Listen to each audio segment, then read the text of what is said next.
মায়া বড় জটিল একটা জিনিস। আপনি কারো মায়ায় পড়েছেন তো মরণে মরেছেন। মায়া হলো অনেকটা চোরাবালির ফাঁদের মতো। আপনি সেই মায়ায় একবার আটকে গেলে সেখান থেকে উঠে আসতে যতই চেষ্টা করবেন ততই আর গভীরে প্রবেশ করবেন। যতই সরে দাঁড়াতে চাইবেন ততই আরও ডুবতে থাকবেন। সবকিছু ঠিক আছে, ঠিকই ছিল, কিন্তু হিসাবের গরমিলটা কোথায় যেন থেমে যায়। আপনি যার মায়ে পড়ে আটকে আছেন তার মায়া হয়তো অন্য কেউ আছে। আবার আপনার মায়ে যে বোধ হয়ে আছে তার মায়ে হয়তো অন্য কেউ আছে। এই যে অঙ্কের এই অমিল, হিসাবের যে গরমিল, এর কোনো সঠিক সমাধান আপনার জানা আছে কি? বোধ হয় না। আমরা সবাই তাকেই চাই যার মায়ায় আমরা বোধ হয়ে থাকি, কিন্তু আমাদের মায়ায় যে বোধ হয়ে আছে তার খোঁজ আমরা কেউ রাখি না।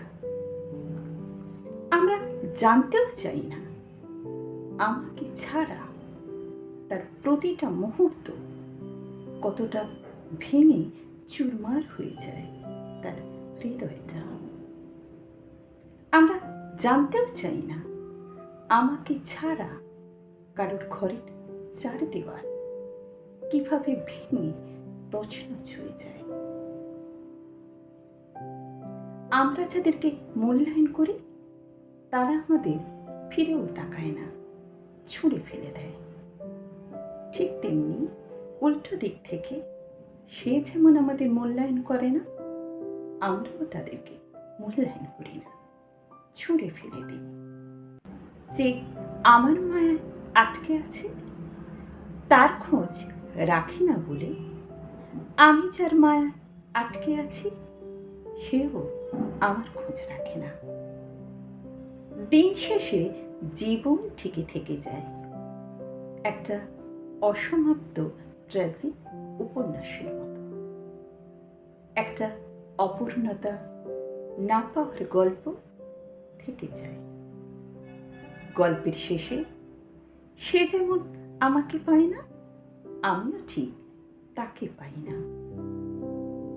এঁকে বেঁকে চলা জীবন নদী ঠিকই বয়ে চলে, ছুটে চলে। ছোট ছোট কিছু গল্প, উপন্যাস, উপগল্প, মানুষের জীবন নদী এই গল্পে মিশে যায়। সেখান থেকে আর কেউ কখনো ফিরে আসে না। সেখানে ভাসতে ভাসতে আর কেউ কখনো হিসাব কষে না। কতটুকু পেলাম, কতটুকু হারালাম তার খোঁজ কেউ রাখে না, জানতেও চায় না, হিসাবও কষে না। মায়া বড় জটিল একটা জিনিস।